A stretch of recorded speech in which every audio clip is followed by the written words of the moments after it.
алгоритма. Про алгоритм. Я вам подготовила бумажечки. Это при выборе камина здесь, конечно, да, это касается всего абсолютно дровяного оборудования. Вообще всего. Сейчас я вам объясню, как этим пользоваться. И вы поймете.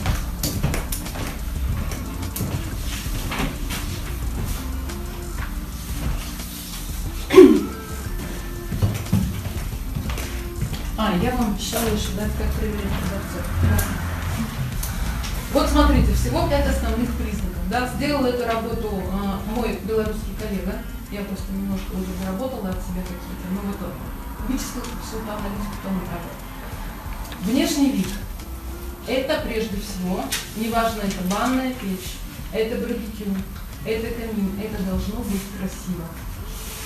Это должно быть красиво, дамы, на уровне бриллианта.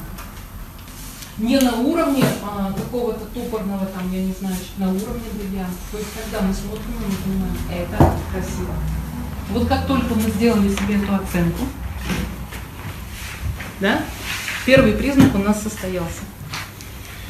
Если это некрасиво, если взгляд что-то коробит, если вот нет вот этого ощущения качественного русского бриллианта в руках, не надо туда вообще даже смотреть на это алгоритм. Потому что удовольствие вы не получите в эксплуатации. Если пошел внешний этот вот косяк какой-то визуальный, эксплуатационные проблемы будут. Дальше вы почитаете, да, то есть это чугун или сталь, они должны быть идеальны для взгляда. Соединительные швы должны быть без зазоров, потеков, герметика. Уплотнительный шнур у нас идет ровный, аккуратный. Ручки переключателей удобные и желательно съемные. И дверца, она двигается без рывков и люфта.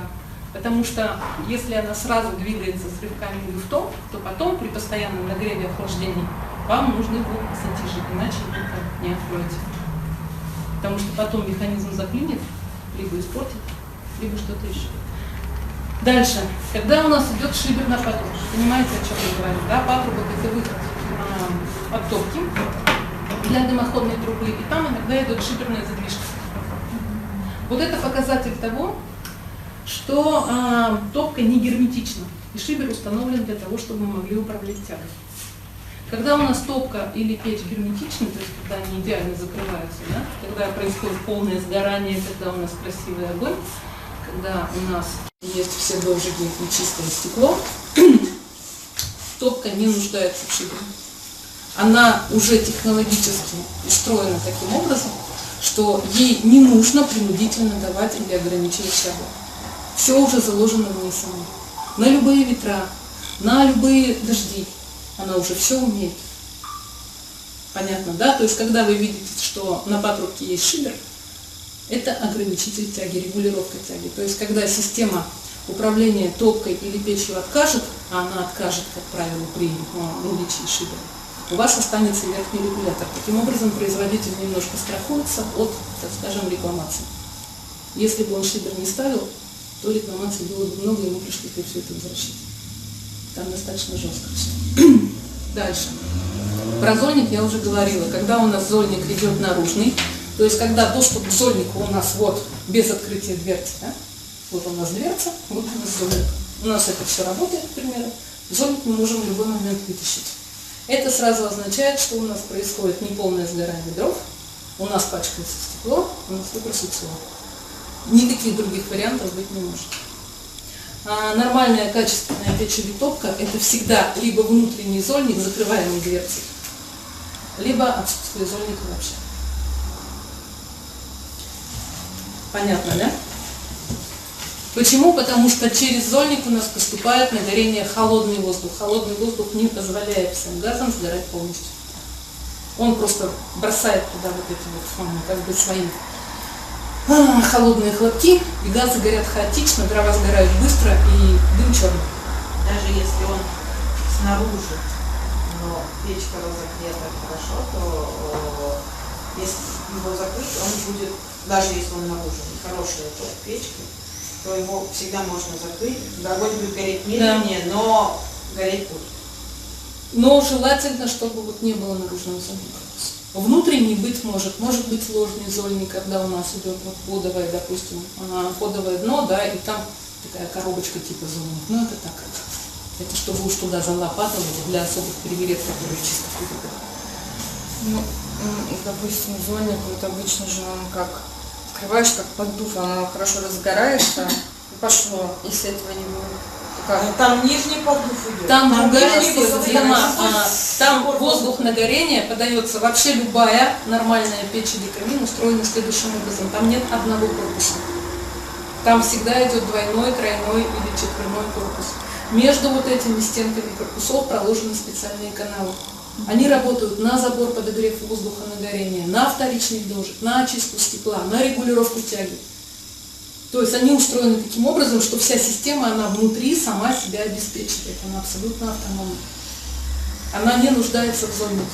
За счет этого у нас происходит полное сгорание дров. Вопрос в рычажках. Да, в рычажках.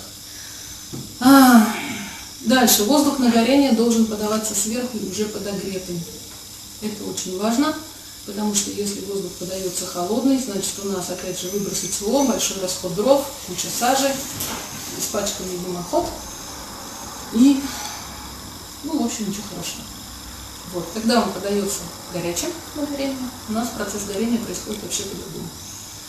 Дальше. Желательно дополнительные внутренние стенки в топочной камере. Это футировка, да, то есть либо кирпич, где мы видим, либо там красивый чугун какой-то, либо что-то еще. Ну, в общем, всегда, вот помимо этого двойного корпуса, если есть еще футировка внутри, в современных каминах футировка всегда остается белой. Что бы вы там ни жгли, вот у вас как был камин идеально белый, вот как тот самый Супергул, так он идеально белым не останется.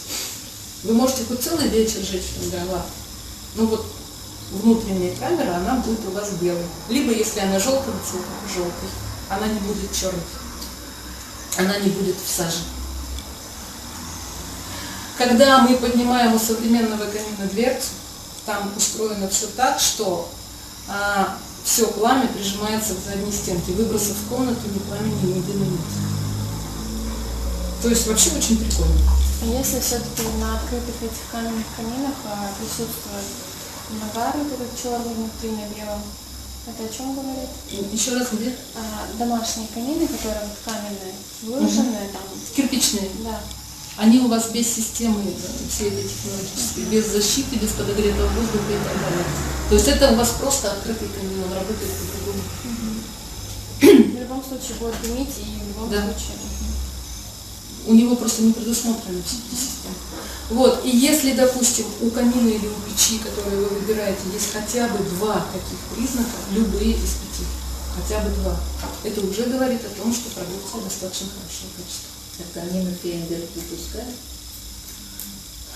Это военная тайна. Я не могу об этом говорить, пока нет. А в открытом камине, если дверь поставить, это же срок решит? Нет, это не решит вопрос. Это решит вопрос выбросов искр. Ну, а поддув, допустим? У тебя холодный воздух. Итальянцы делали очень интересную штуку.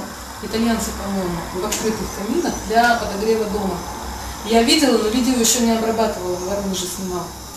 У них вот дно открытого камина, да, вот этого классического, там, такого красивого, неважно, мраморное, кирпичное, не суть важно, у них дно пустое, там яма в этом дне.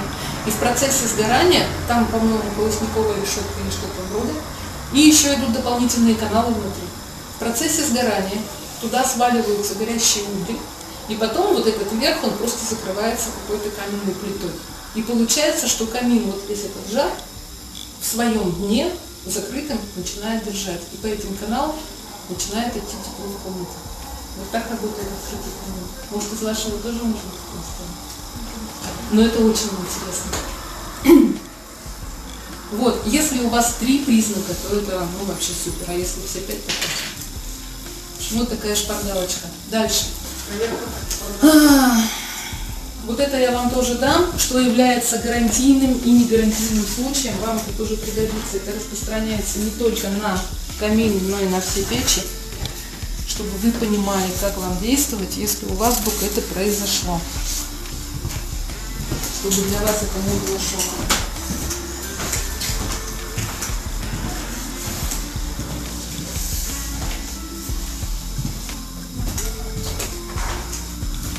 Ну, частота развития событий тоже здесь написано. Вот.